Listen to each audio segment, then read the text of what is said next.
In 2023, while most high school seniors were worrying about prom dates or SAT scores, a 17-year-old known online as Stunks was managing a diversified investment portfolio worth $1.2 million. He didn't do it on Wall Street. He didn't use Robinhood. He did it from a bedroom in suburban Ohio, inside the digital economy of Old School RuneScape. Most people see video games as a way to burn time. For a small, quiet circle of teenage players, they are unregulated, high-velocity capital markets. This isn't about winning matches or hitting high scores. It's about arbitrage, market manipulation, and the brutal reality of supply and demand. The most dangerous thing about this story isn't that a teenager got rich.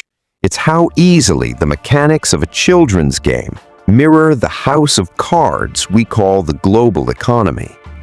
To understand how you make $1 million in a game, you have to understand the grand exchange.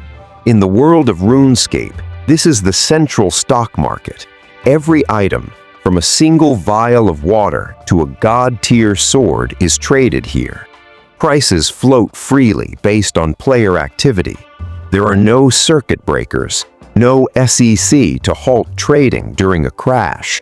It is pure, distilled capitalism. Our protagonist started with nothing.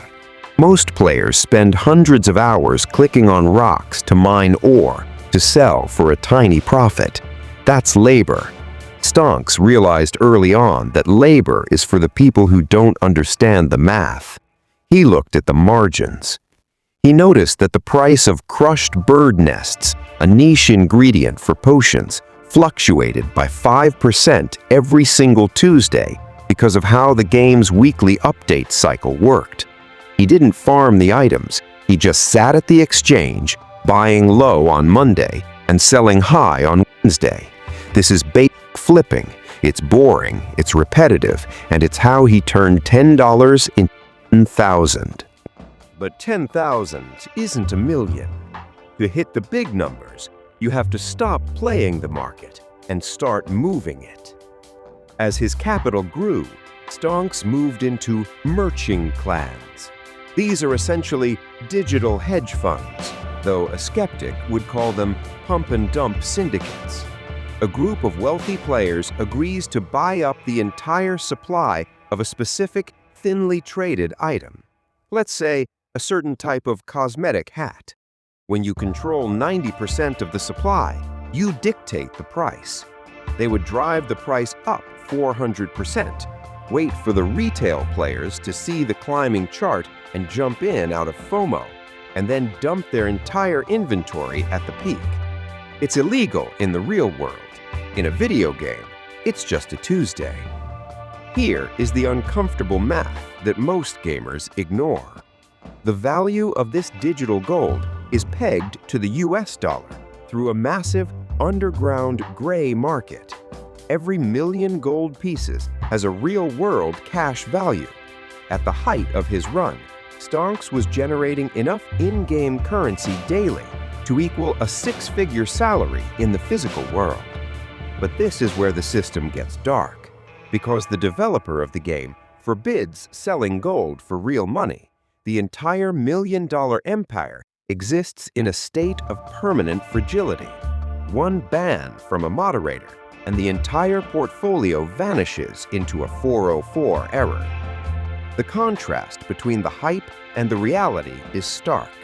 On YouTube, you see progress videos of players getting rich and buying the best gear.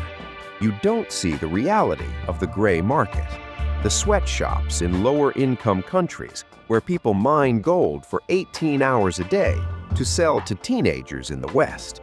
You don't see the sophisticated bot farms, thousands of automated scripts that suppress the wages of actual human players. The million-dollar business built by a 17-year-old in Ohio is built on the backs of an invisible digital proletariat.